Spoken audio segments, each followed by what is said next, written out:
আসসালামু আলাইকুম। তো কেমন আছেন সবাই? আশা করি সবাই ভালো আছেন। তো আজকে আমি বানিয়েছিলাম গরুর লেজ ভুনা, তো সেটাই আপনাদের সঙ্গে শেয়ার করছি। তো চলুন শুরু করা যাক। লেজের মাংসটা আমি আগে থেকে কেটে নিয়েছি, ঠিক এরকমভাবে কেটে নেবেন।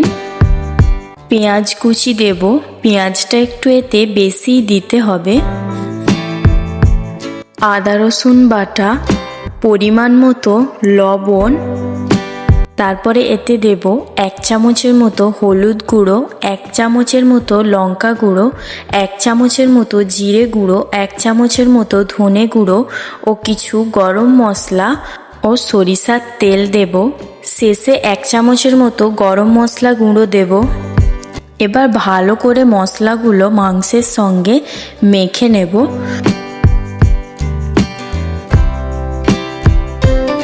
খুব ভালো করে মাখতে হবে।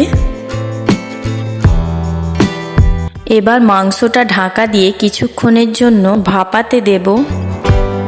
মাংসটা ভেপে গেছে। এবার এটা আমি নেড়ে নেব। মাংস থেকে অনেকটাই জল ছেড়েছে, এতে আর এক্সট্রা করে জল দেওয়ার কোনো দরকার নেই। এবার একটু ভালোভাবে নেড়ে নেব। আবারও ঢাকা দিয়ে দেব।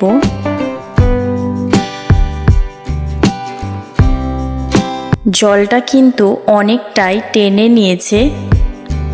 এবার এটাকে ভালো করে কষে নেওয়ার পালা। মাংসটাকে খুব ভালো করে কষে নিতে হবে, যেন মাংসর গন্ধটা চলে যায়।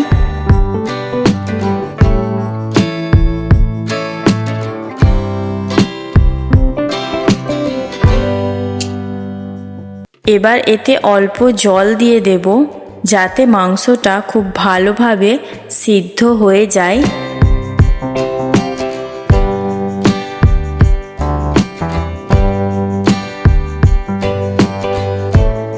ঢাকা দিয়ে 40 মিনিটের মতো সিদ্ধ করে নেব।